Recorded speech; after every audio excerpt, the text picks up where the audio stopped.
அதிமுக ஆட்சியில் கொண்டு வரப்பட்ட திட்டம் பல திட்டத்தை ரத்து பண்ணியிருக்காங்க. அதிமுக ஆட்சி மலர்ந்தவுடனே அனைத்து திட்டங்களும் நிறைவேற்றப்படும். தொடரும். இன்னைக்கு திராவிட முன்னேற்ற கழக ஆட்சி வந்த பிறகு இன்னைக்கு மின்கட்டணம் உயர்ந்தாச்சு.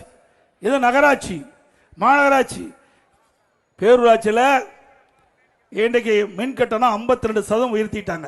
ஆண்டுக்கு 5% உயர்த்தப்படும் என்று அறிவிக்கப்பட்டு இன்றைக்கு 3 வருடத்தில் 15% உயர்த்தி 67% மின் கட்டணம் உயர்ந்தாச்சு.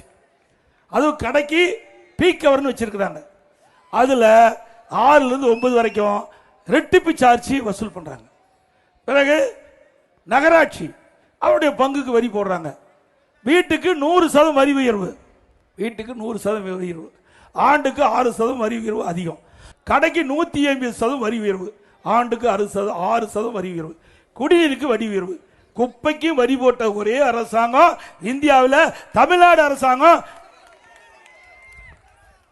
இப்படிப்பட்ட ஆட்சி வேண்டுமா? ஏற்கனவே திராவிட முன்னேற்ற கழக ஆட்சியில் கொடுக்கப்பட்ட வாக்குறுதி பலவற்றை நிறைவேற்றலாங்களா? 525 அறிவிப்பு திராவிட முன்னேற்ற கழகத்தின் சார்பாக 2021 அறிவிச்சாங்க. அதுல 1/4 அறிவிப்பு கூட இது வரைக்கும் நிறைவேற்றல. உதாரணத்துக்கு கல்வி கடன் ரத்து பண்ணாங்களா? மாந்தோறும் கேஸ் சிலிண்டருக்கு மானியம் 100 ரூபாய் கொடுக்கறாங்க, கொடுத்தாங்களா? Petrol diesel குறைக்கிறாங்க, குறைச்சாங்களா? 100 நாள் வேலை திட்டத்தை 150 நாளா உயர்த்துறாங்களா? நீங்களே சாட்சி.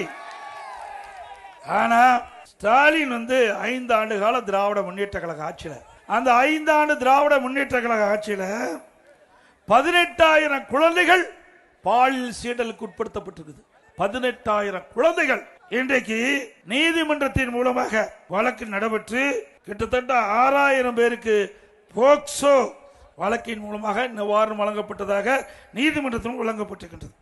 அது மட்டுமல்ல, சமூகநலத்துறை அமைச்சர், திராவிட முன்னேற்ற கழகத்தில் இருக்கின்ற சமூகநலத்துறை அமைச்சர் தூத்துக்குடி நிகழ்ச்சியில் பேசுகின்ற பொழுது, திராவிட முன்னேற்ற கழக ஆட்சியில் 6,999 போக்சோ வழக்குகள் பதிவு செய்யப்பட்டிருக்குது. 84 கோடி நிவாரணம் வழங்கப்பட்டிருக்கிறது.